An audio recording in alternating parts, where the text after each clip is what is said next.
El que no guarda su mente es como una ciudad sin murallas. Así que, hermano, y entienda esto, en el tiempo antiguo, por eso Nehemías se preocupó porque Jerusalén le levantaran las murallas otra vez, y él las levantó. ¿Sabe por qué?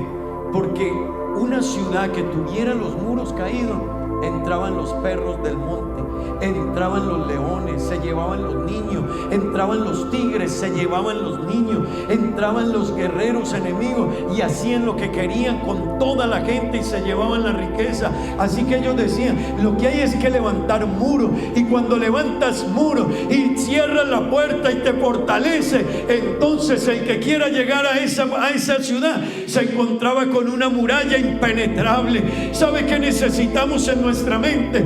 Que nuestras mentes estén tan llenas de Dios y de su palabra que no nos mueva ni el cielo ni la tierra, ni ángeles, ni principados, ni potestades, ni lo presente, ni lo porvenir, ni ninguna otra cosa creada. Cuando yo me lleno de Dios, hermano, hay al que haga lo que quiera.